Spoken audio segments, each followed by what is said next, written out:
Es un debate imprescindible, que sigue abierto.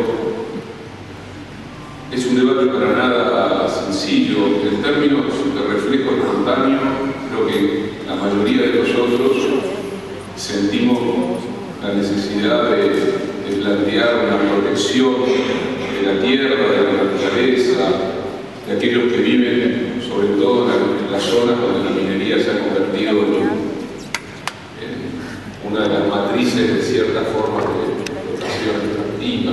Es casi un reflejo. ¿Quién desea que la belleza de la naturaleza pueda ser envilecida por un emprendimiento económico?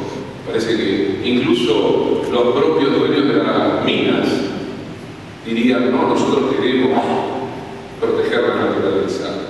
Yo creo que este es un punto clave, un punto no menor. En las últimas décadas queda claro también que no hay discusión sobre políticas económicas, sobre políticas extractivas que pueda eludir la cuestión ecológica.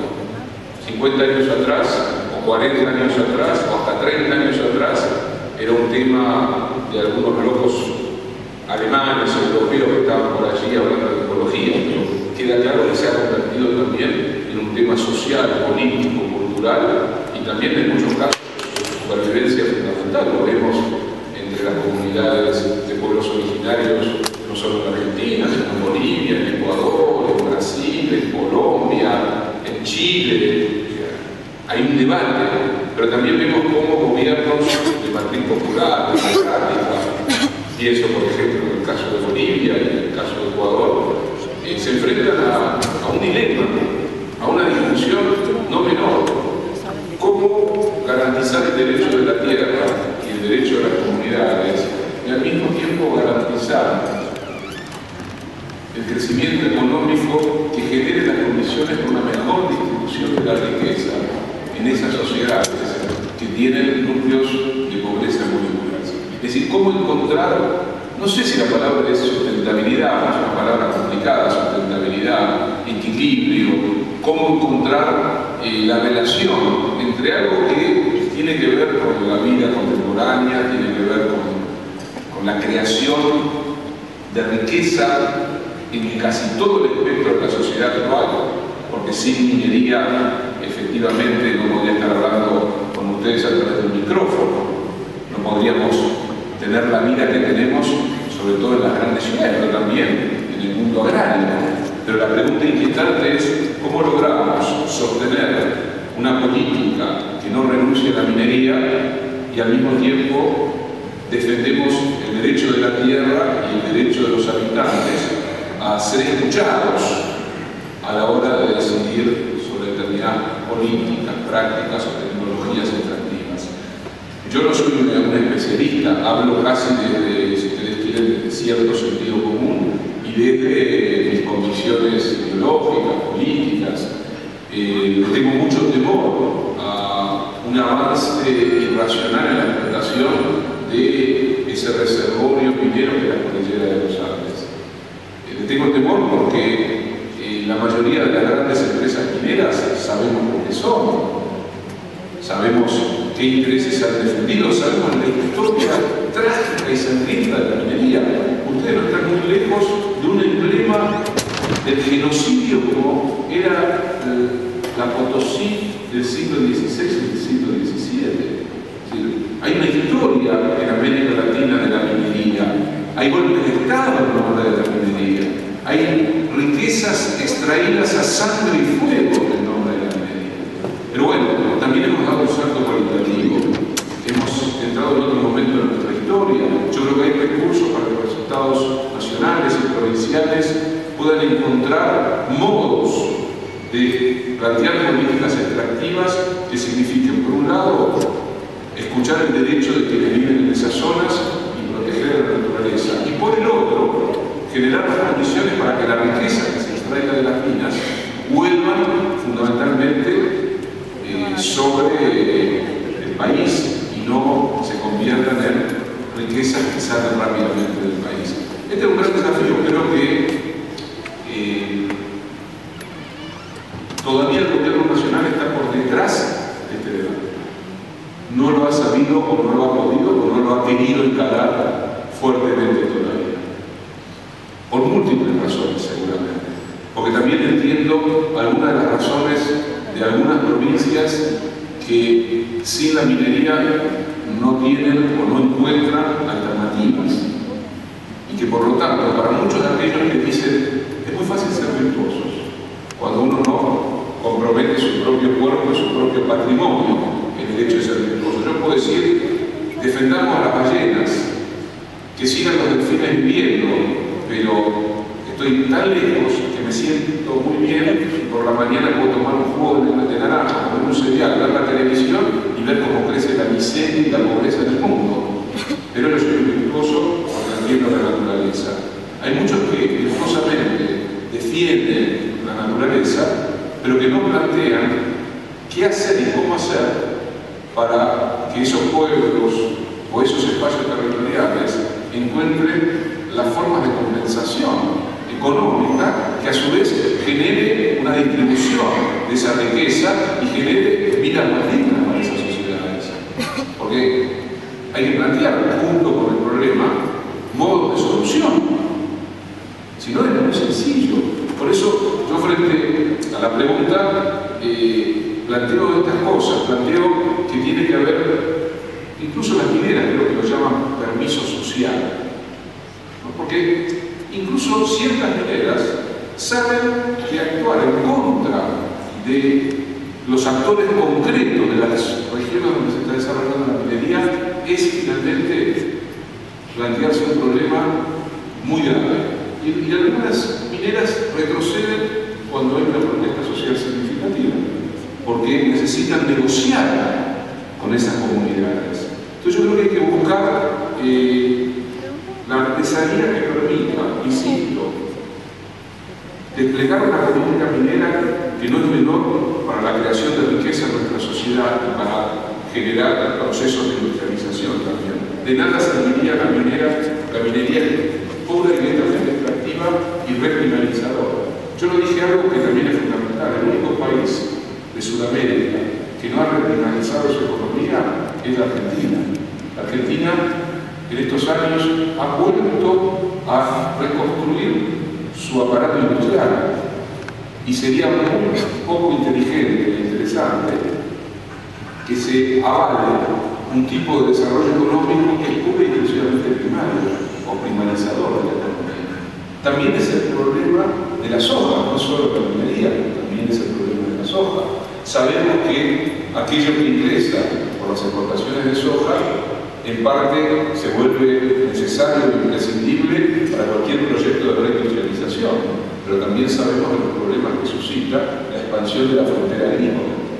Lo sabemos porque abona el cordón de miseria en las grandes ciudades, porque se expulsa a los campesinos, porque desertifica a mediano y largo plazo la tierra. Estamos frente a esos problemas, hay que pensarlos y discutirlos. Cuando uno dice apoyo al gobierno o me defino como kirchnerista, esto no significa que no haya gran debate en el interior también de este espectro tan amplio que definimos justamente como kirchnerismo, por ejemplo.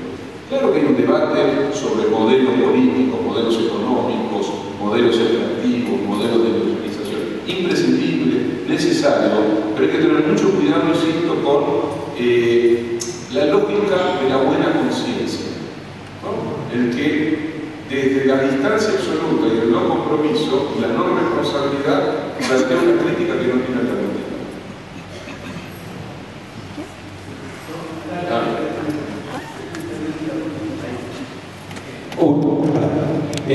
Una pregunta acerca de una idea o una frase que hay en la última carta abierta. Dice, si no recuerdo mal, el kirchnerismo es una forma de tomar decisiones bajo el acoso de severas circunstancias políticas. La pregunta es, ¿cuál es esa forma de tomar decisiones? ¿Cuáles son esas severas circunstancias políticas? Y si no hay ahí un desde dónde filosófico, ideológico, que no está del todo explícito en esa idea. Si no hay en esa frase un desde dónde filosófico que no está del todo explícito en la frase.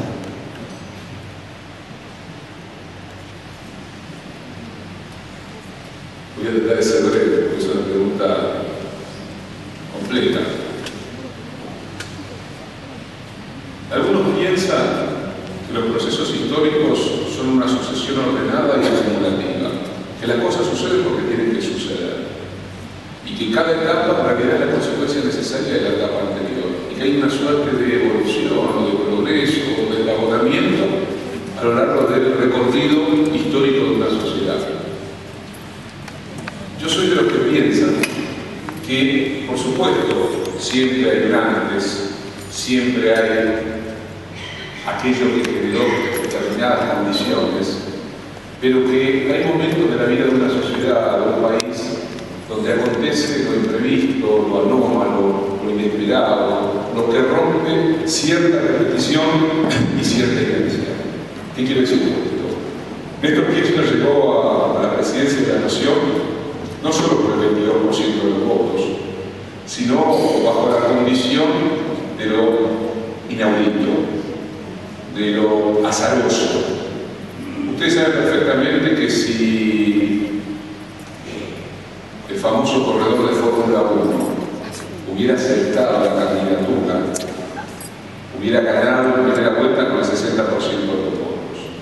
Si no hubiera caído en picada, el actual gobernador cordobés hubiera sido el candidato, y así sucesivamente. E incluso, por un par de puntos, hubiera podido darse un balotaje entre Menem y López Murphy, porque López Murphy quedó a una pequeña distancia. Si Lilita Carrió, la profetisa de la catástrofe, hubiera sido ya en ese momento, tiene solo apenas el resto de un discurso vacío y insultante, seguramente la cantidad de votos que sacó hubieran ido en gran parte para López Murphy. Es decir, Kirchner entró por una rendija, por una fisura de ese muro que parecía seguir avalando la repetición de la Argentina. Entró contra incluso el sentido común dominante. La política de derechos humanos, vamos a decirlo rápidamente, que implementó Néstor Kirchner, no estaba en la agenda no solo de la clase política argentina, sino de la gran mayoría de la sociedad argentina.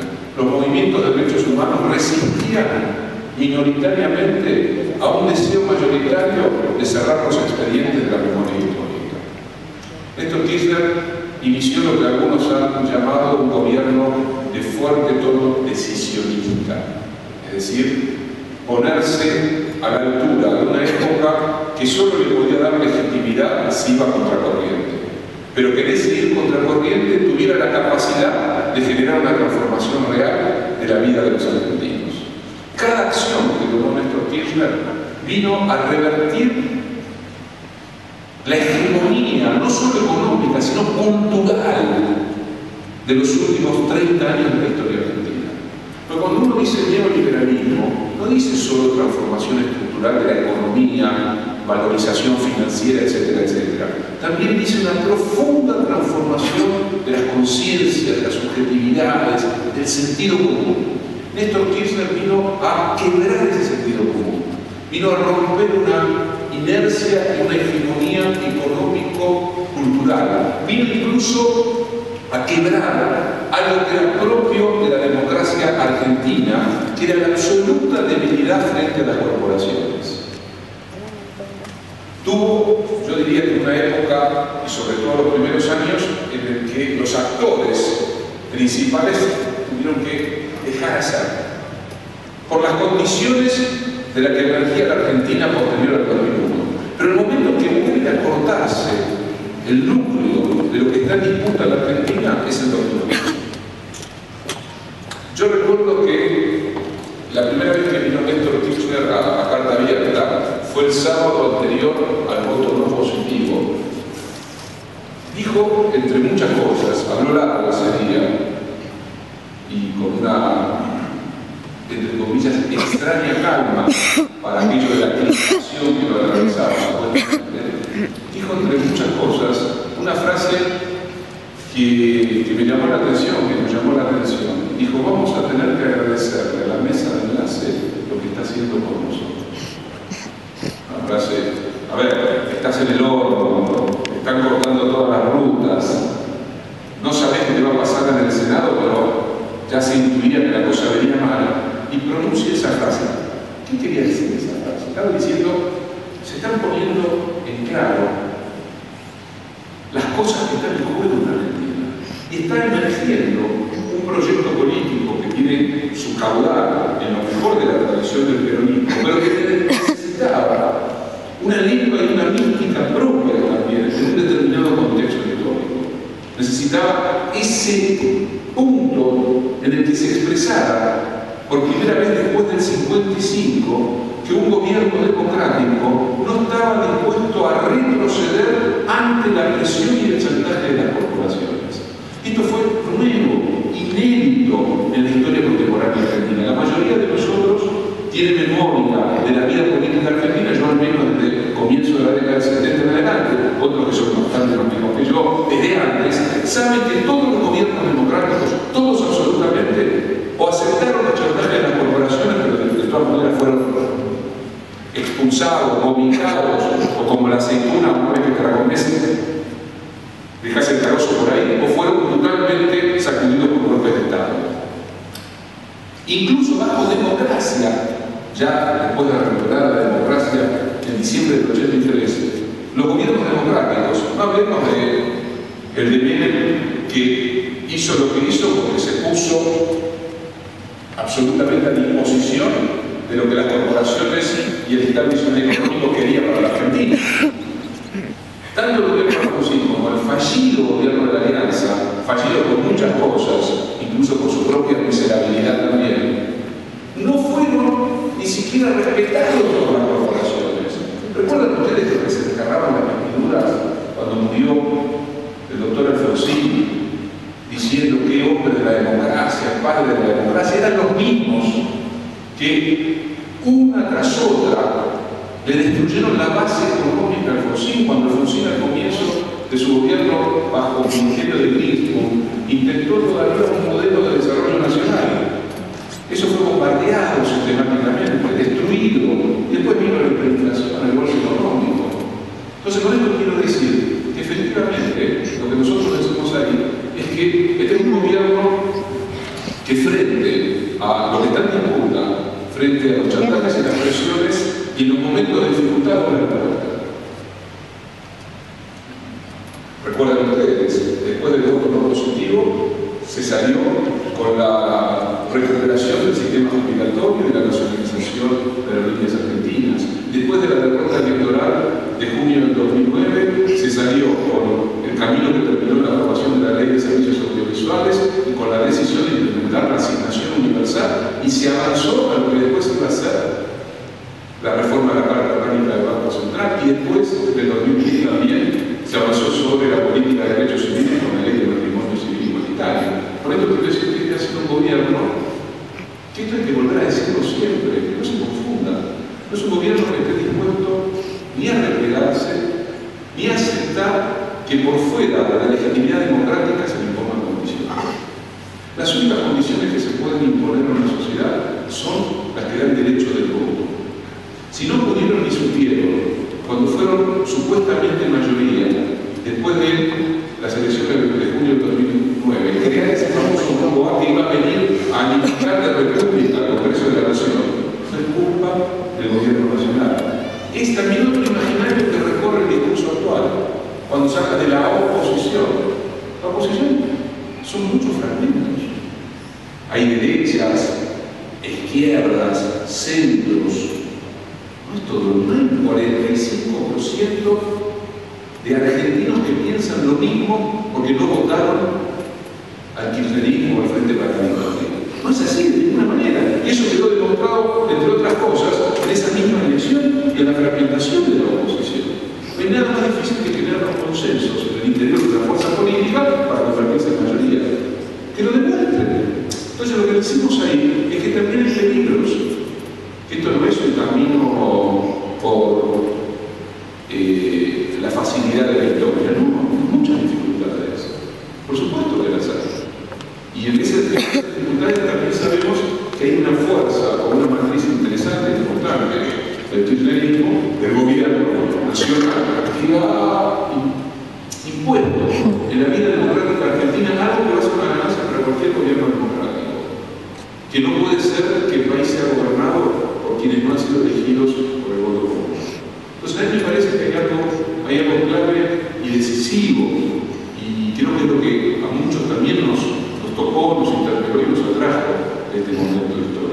entendiendo también la complejidad, las dificultades de todo momento de creación y de transformación, los límites también.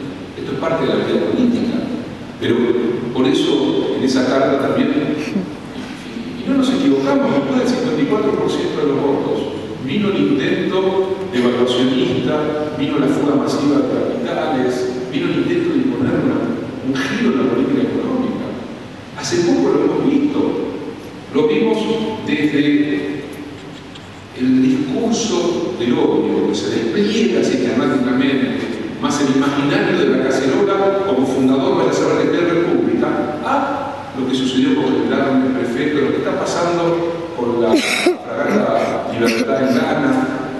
Digo, no somos tontos, no somos ingenuos, no nos chupamos el dedo. Digo, hay poderes reales en la Argentina y la democracia siempre está en disputa, siempre está en disputa. Entonces, frente a eso, estamos aquí los que pensamos que estamos en una etapa histórica muy significativa bajo matriz de un gobierno que defiende intereses nacionales, populares y democráticos, y que no callamos o silenciamos lo que pueden ser críticas necesarias, pero que al mismo tiempo creemos que lo fundamental es seguir avanzando y profundizando y sosteniendo este momento inédito de la vida política democrática argentina. El más parecido con sus historias y sus diferencias ha sido el que se inició con el primer periodo, en términos de disputa y de transformaciones. Por eso también las dificultades. Hay demasiado peso detrás nuestro de una historia argentina muy complicada como para que nos sentemos a mirar, a pasar la historia sin intervenir. De ahí aquella frase de la primera carta de Libertad, que tuvo una cualidad, haber evidenciado aquello del clima destituyente, que rápidamente la tomó Néstor Kirchner. No decíamos golpe de Estado ni clima golpista, porque nos pareció que era un término que no se correspondía con la realidad de América Latina y de la Argentina estrictamente. Veíamos la lógica de la destitución. Y esa lógica, por supuesto, que yo la sigo viendo. Lo que pasa es que estamos frente a un gobierno que tiene las condiciones para enfrentarse a esa lógica de la destitución. Alguien que no haya hablado. Lo dejamos de ver. Licenciado, buenos días. Acá. Discúlpeme. La verdad que yo admiro y me complace saber que este gobierno trata la igualdad de las personas, haciendo un trabajo para que haya más equidad y redistribución de la riqueza. Pero hay cosas que me parece que en este momento nos hace falta a los argentinos, incluso a nuestros jóvenes, que son el futuro de nuestro país, como ser el poner más énfasis en políticas públicas, en políticas contra el narcotráfico, que hoy están matando y están transformando a nuestros jóvenes. Entonces, yo digo, este no es el momento de poner más énfasis en eso que buscar que los jóvenes voten a los 16 años. No es contradictorio para nada. A ver, yo creo que el narcotráfico de ninguna manera tiene que ser subestimado. He vivido algunos años en México, no por la sociedad mexicana, y sé el daño que la expansión del narco puede tener en la sociedad.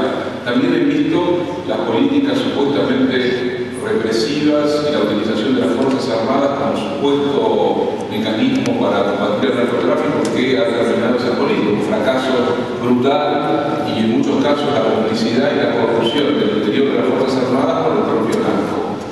Yo creo que hay políticas, no es cierto que el gobierno nacional no tiene políticas para combatir el narcotráfico. Está enfrentado a una problemática que no es solo la Argentina.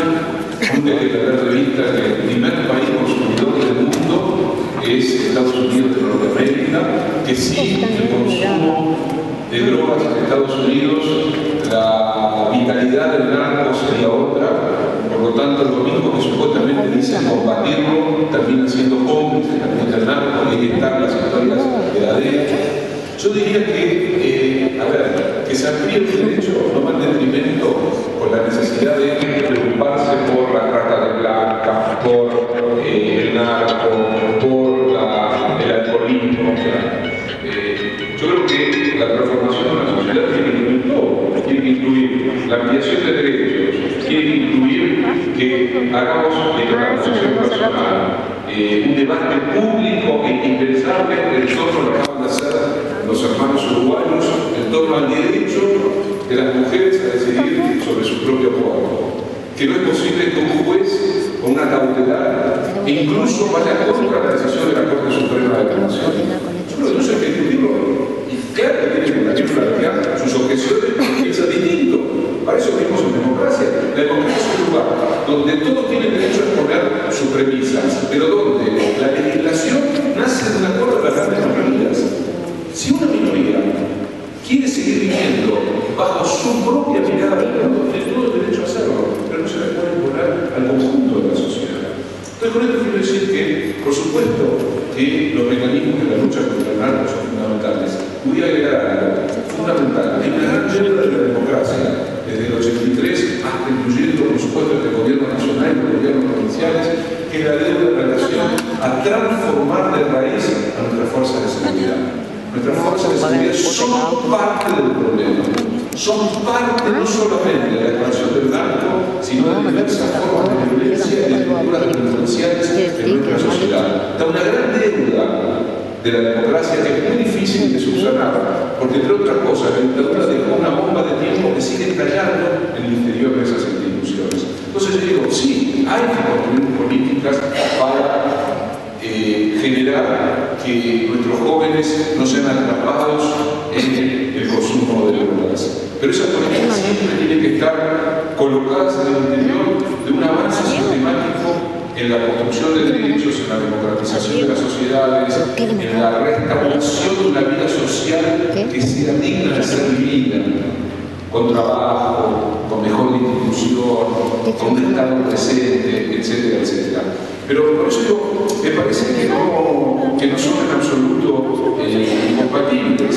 Un joven que se siente reconocido por el Estado nacional a la hora de poder ejercer sus derechos, es un joven que seguramente se verá de otra manera en relación a lo que sucede en la sociedad.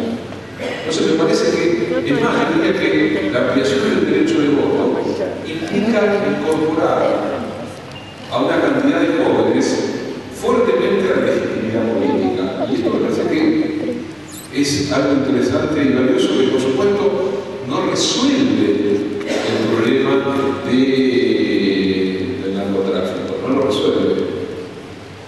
No soy un especialista, pero existe una secretaría, hoy está al frente de esa secretaría de Canciller Rafael Bielsa. Pero, insisto, quizás la gran discusión y a resolver sigue siendo cómo hacemos para que nuestras fuerzas de seguridad realmente protejan a los ciudadanos, no cuiden. Muchas gracias.